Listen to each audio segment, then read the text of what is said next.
more about worrying what rugby boots to wear or, what car he was going to go to school. And he was worrying about where his next meal is coming from. And, sure.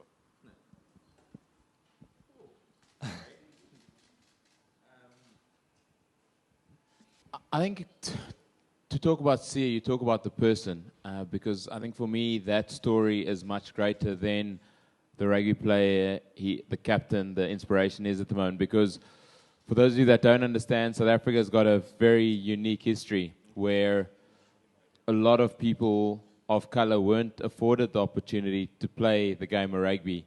And for me, it's difficult because I didn't grow up underprivileged like a big part of the population.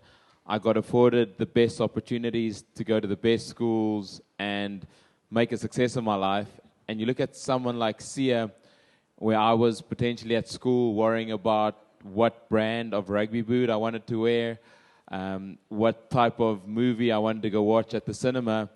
Sia growing up didn't have a role model, like Sean said. His parents, were missing in action, so to say.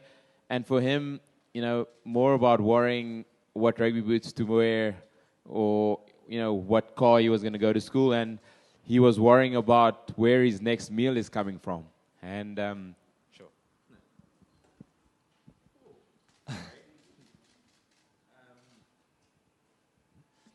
You look at, where he's come, and I've been fortunate to have played with him, have seen his development as a rugby player, yes, but as a person. And to know that he has now been afforded that opportunity to play the game that we all love, that we have grown to love, have been given that opportunity and supported in ways to then come on a journey to captain your country, become the first black captain to do that.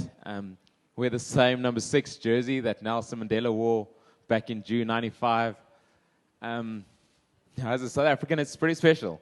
And you get emotional because it means so much to us as rugby players, but more so to us as South Africans. And long may that journey continue, because Sia is there not because of the color of his skin, but because of his rugby playing ability, and his leadership transcends just the rugby field. His inspiration transcends the 4 lines in which he plays this beautiful game. And for us as South Africans, it means quite a bit. So I apologize for getting a little bit emotional. But yeah, it's really special. And I think to be able to hopefully see him go on and do something incredibly historic on Saturday would put the cherry on the cake.